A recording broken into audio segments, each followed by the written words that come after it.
在中美的关系中，习近平变得硬气了。制造业强国的口号伴随着“15+5”规划，藏着超越美国的梦想。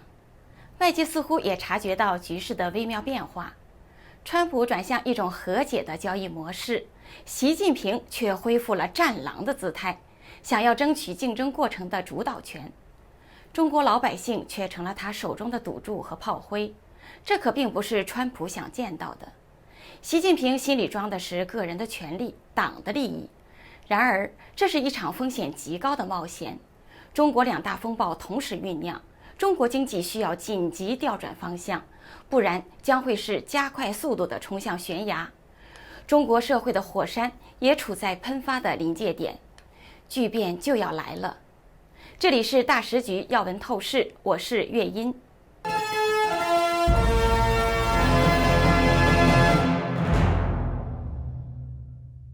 《华尔街日报》8月6号报道，华盛顿原本在美中关系中占主导地位，局势却似乎有戏逆转。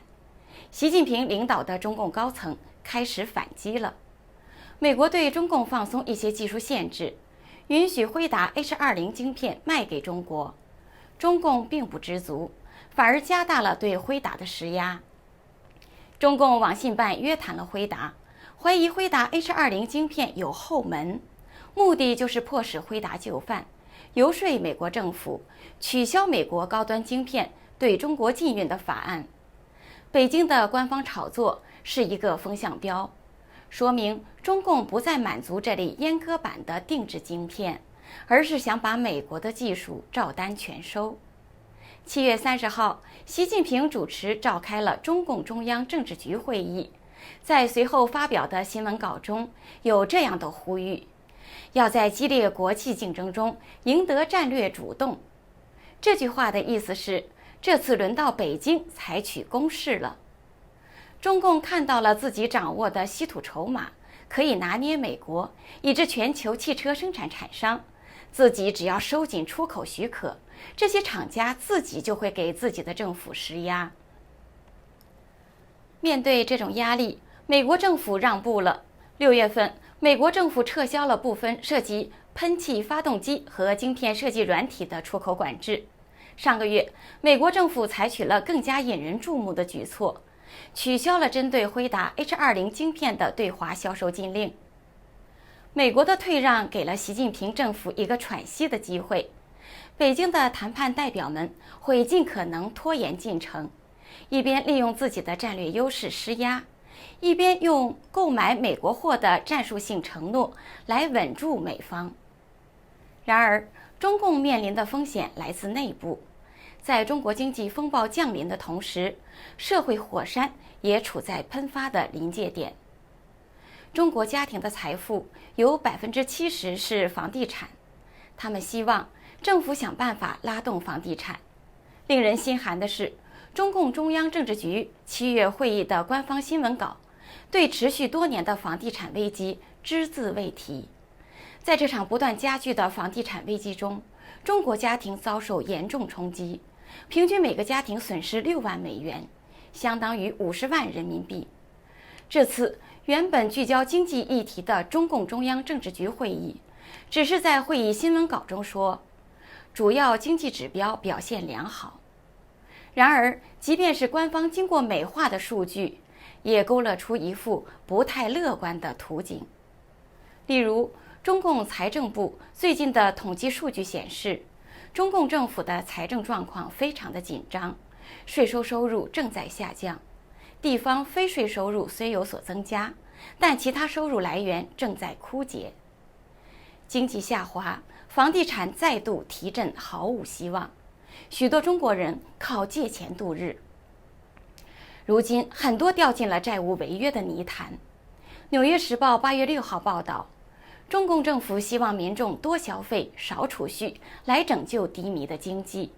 为了达到老百姓多借钱的目的，今年3月，中共金融监管机构敦促银行扩大消费信贷，提供更灵活的还款条件。上个月，政策制定者承诺提供创新金融服务，以提振消费。老百姓多借钱、多花钱，对北京来说，这是大大的好事；对个人来说，就是陷阱，甚至是灾难。中国许多借钱的人，特别是年轻人，由于青年失业率高企，企业降薪裁员，收入远远跟不上开销，弄得债务缠身。这些债务缠身的人形形色色，有工厂工人，有年轻职场人士，还有零工经济从业者。他们只能勉强维持生计，生活在对违约的恐惧、讨债电话和巨大的羞耻感。一位27岁的上海科技行业从业者表示，他经常从一个在线消费金融应用程序借钱，来偿还欠另一个应用程序的资金。他说，焦虑感令人窒息。中共央行最近1个季度对全国50个城市的2万名受访者进行的调查显示，消费者变得越来越悲观，他们对就业保障的看法已跌至历史最低点，他们的消费意愿也降至新冠疫情高峰以来的最低水平。研究咨询公司龙舟精讯的数据显示，去年估计有2500万到3400万人拖欠了个人贷款，是2019年的2倍。如果算上逾期但尚未违约的贷款，风险借款人的数量则膨胀到了6100万到8300万，这相当于15岁及以上总人口的5%到7%。上海的科技从业者夏先生表示，他在大学期间就开始用支付宝的花呗服务借小额款项来支付基本开销。2019年毕业后，他的债务激增，最高时超过了5万元。如果他有稳定的工作，这个金额还可以应付，但他毕业以来有1半的时间都处于失业状态。这些借钱的人都患有焦虑、抑郁和失眠的问题。一位重庆的26岁的外卖员说自己压力大的睡不着觉。另一位姓邵的男子因几次创业失败和长期失业，背负了约160万元的债务。他和妻子都30多岁，过去2年几乎没有收入，找工作也屡屡碰壁，只因被认为年纪太大。今年6月10号，他错过了贷款还款期，第2天上午9点，催收的人员就开始不停地给他打电话，对他进行恐吓、侮辱。一位播客听众评论道，放贷机制就是个甜蜜的陷阱，专门设计用来在普通人最脆弱的时候套住他们。另一条评论用了一个中国成语，将政府推动消费贷款比作饮鸩止渴。中共和美国似乎是在同一个时间点出现的2个平行空间。在最新一轮斯德哥尔摩高级别会谈后，美国财政部长贝森特对记者表示，中共认为自己的经济状况良好，中共相信中国拥有强劲的消费经济，而且不认为中国存在制造业过剩，并向世界其他地区输出的问题。我对此并不认同。X 平台账号亚洲金融8月5号发文说，在关税与通缩双重打击下，中国的经济困境和解，唯一的选择就是改革开放，特别是政治改革。目前的经济体量完全负担不了庞大的官僚体系。2023年上半年，北京限额以上住宿和餐饮业利润还有28亿，经过2年下跌60%和67%。到了2025年上半年，利润仅剩2.47亿。如此下去，餐饮行业会全线亏损。压价、内卷、加剧通缩，中国企业正在过度竞争的道路上恶性循环。在这种糟糕的经济环境下，中国社会火山口已经到了喷发的前夕。在 X 平台上，有一个账号在8月6号写道，一个校园的霸凌事件可以整得满城风雨，引得警察暴力镇压。可以说，中国社会矛盾和政治压抑已经到了某种临界点，水面之下是积蓄已久的不满和愤怒。任何微小的社会事件都会成为水银泻地、火山迸发的契机。维稳体制已行将就木，中国已经离拐点不远了。这就是说，中国政治的巨变时刻正在到来。然而，中共为了争夺政治话语权，正在发动一场宣传攻势，甚至用上了人工智慧。《纽约时报》8月6号的一篇评论写道，在生成式人工智慧系统发展迅猛的今天，社交媒体上铺天盖地的辱骂和说谎，不再是对公众最大的伤害。最大的伤害是那些看似不起眼的缓慢、隐蔽但极具腐蚀性的操纵。它的目的不是制造轰动，而是不动声色的渗透，在日常数字讨论中随处可见，最终却左右着政治走向，影响人们的思维模式。例如，范德比尔特大学国家安全研究所最近发现的大量文件显示，一家名叫中科天机的中国公司正在进行这类活动。这些文件表明，中科天机正在成为一场技术上先进、国家导向型的影响力行动中的领军者。通过部署类人机器人的账号网络和心理画像技术，锁定个体目标。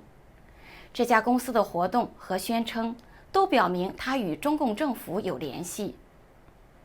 中科天机已把它的技术部署到了香港和台湾。文件暗示，公司也许正在为将来把活动扩大到美国做准备。据发现的文件，为了把针对2020年实施的国家安全法的反对声音减少到最低限度，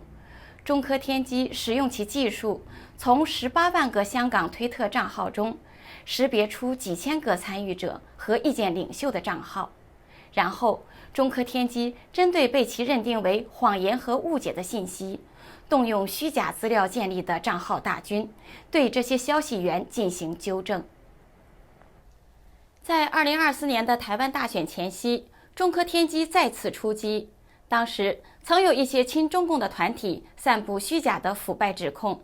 在社交媒体上发布深度伪造的视频。在竞选期间，中科天机曾建议削弱台湾民进党的办法。该公司收集并很可能提供了有关台湾政治辩论趋势的信息，并建议部署机器人账号网络，以充分利用党派政治分歧。据发现的文件，中科天机已为支持这种干预积累了大量有关台湾的数据，包括政府机构的组织结构图、详尽到政治倾向、对中国的态度以及 GPS 坐标，甚至还有超过5000个属于台湾人账号的个人资料。中科天机的行动与中共的国家安全优先事项密切相关，尽管没有公开资料表明公司处于政府的正式控制之下。这家公司是政府机构中国科学院的一个研究所，在2010年创立的。该研究所的一名副所长一直担任公司董事长。据发现的文件，中科天机自那时起就一直与高层情报机构、党政和军事部门合作，表明公司与中共的政治体系密不可分。这里是大时局要闻透视，感谢您的陪伴与思考。请订阅、分享并打开小铃铛，一起在动荡中坚守真相，在黑暗中点燃希望。